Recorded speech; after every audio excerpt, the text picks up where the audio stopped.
Good morning students. In the previous class we have learned about a problem regarding finite element load. Today we can learn about another problem which is very important. Here a rod subjected to an axial load P equal to 600 kN is applied as in figure. Divide the domain into two elements. Determine displacement at each node, stress in each element, reaction at each point if the area of second section of rod is 250 mm square and Young's modulus equal to 2 into 10 power 5 Newton per mm square. And this is our given figure with one sealed section in here, and our first node is in here, second node in here where the load 600 kilonewton is acting, third node is in here, and there is another sealed one in here. And the distance between first node and second node is 150 mm. That is the element 1 length equal to 150 mm. Similarly, element 2 length also equal to 150 mm. And the sealed wall and node 3 have a distance of 1.2 mm.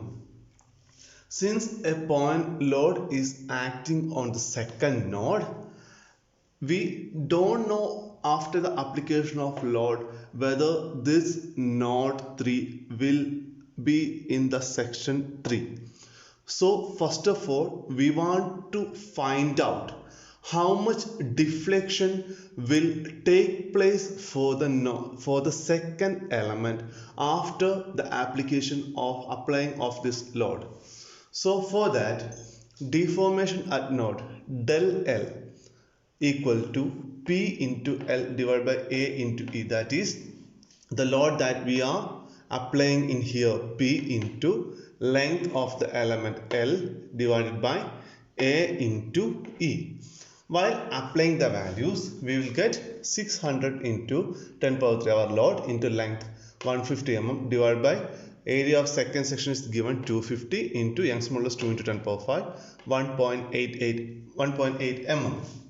So our sealed section is at 1.2 mm and our deformation we will get it as 1.8 mm. So we can conclude that this node 3 will not be in this sealed section. So we can take the displacement at node 3 as 1.2 mm without any problems. So we are converting our respective diagram into a usable manner. So I am considering this sealed section in node 1.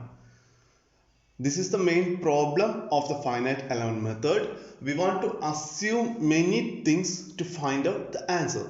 So I am redrawing the figure as this. Okay, our sealed section is in node 1.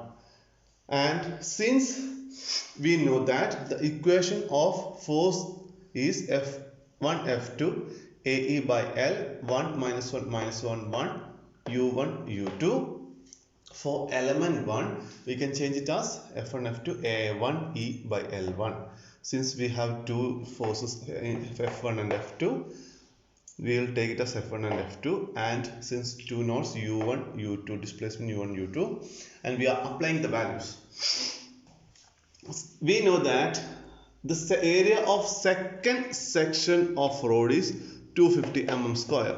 Since both of these having same length and this entire bar is of same element, so it will have same thickness also. Thus the area of this element will be equal to area of this element. So both these element will have area for 250 mm square.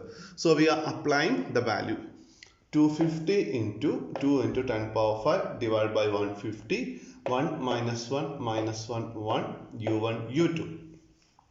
And while doing the calculation we will get it as 1 into 10 power 5 3.33 minus 3.33 minus 3.33 3.33 U1 U2. Since both are having same length and same thickness and everything is almost same, so F1 F2 equal to A to E by L2 is almost same, and we will get as F2 F3 equal to 1 into 10 power 5 3.3 minus 3.3 minus 3.3 3.33. Sorry, it is U2 U3. Small correction is the U2 U3. And we are combining our 1 and 2. This all we have done in the previous two problems, so you will be familiar with combining and all. While combining, we will get F1 F2 F3 10 power 5 common term, and A11 will be here, A12 will be here, A13 will be here. Since there is not A13 term in our respective matrix, we are taking it as 0. And similarly A21, A22, since we have two A22, we are adding it, and A23, A31, A32, A33. Now we are applying the boundary conditions. We know that in our condition F1 is 0, and since F3 is not given, we are considering it as also 0. So F1 equal to 0, F3 equal to 0, U1 is 0 since it is a sealed one, and U3 equal to 1.2 mm because it's the maximum displacement that it can take, and F2 equal to 600 into 10 power 3. While applying 0, 6 into 10 power 5, 0, 10 by 5, the matrix 0, U2, 1.2. And we are removing first row and column since U1 is 0. We are removing this and this. And we will get as 6 into 10 power 5, 0, 10 raised to 5, 6.66 minus 3.33, minus 3.33, 3.33, U2, 1.2. And we are multiplying it. So 6.66 U2 minus 3.33 into 1.2 into 10 power 5 equal to 6 into 10 power 5. While solving this equation, we will get the value of U2, and it is, sorry, it's not U square, it is U2. And we will get the U2 as 1.50 mm. And so we find out the displacement at each node. Now we want to find stresses in each element. We know that stress equal to Young's modulus, stress by strain equal to Young's modulus. Stress equal to Young's modulus into strain. So element 1 stress equal to sigma 1 equal to E into, since we have two nodes, two displacements will be there. So U2 minus U1 divided by L, that is 150. So 2 into 10 power 5, we know that U1 is 0. So U2 1.5 divided by 150. We will get stress in element 1 as 2000 Newton per millimeter square. And since it is a positive value, we can find as tensile stress. And sigma 2 equal to 2 into 10 power 5 U3 minus U2 by L. So U3 we know this as 1.2, and U3 we have already find it. U2 we have already find as 1.5. So we will get minus 400 Newton per mm square, and it is compressive stress. Tensile stress means we are elongating this element. Okay, and compressive stress means we are compressing, because we know that while doing the deflection we get the value as 1.8 mm, but there is a sealed wall in here. So after going this much length, the sealed wall will compress our element 2. So we are compressing element 2. That is what it is, why we got it as minus. And now we are going for another term, reaction force. Reaction force means a force opposing the force that we are giving to the respective bar, and its equation is R into, that is reaction force R equal to K into U minus force factor F. And we know that this K is this term, that is our force factor, that is this term, that is what our K is. So 10 power 5 and the given the matrix we have got, and U1, U2, U3 is 0, 1.5, 1.2, and our force factors F1 is 0, F2 and F3.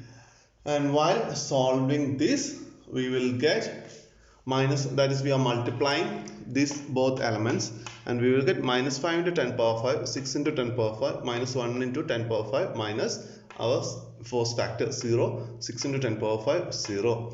And while subtracting this, we will get minus 5 into 10 power 5, 0, minus 1 into 10 power 5. That is the reaction force.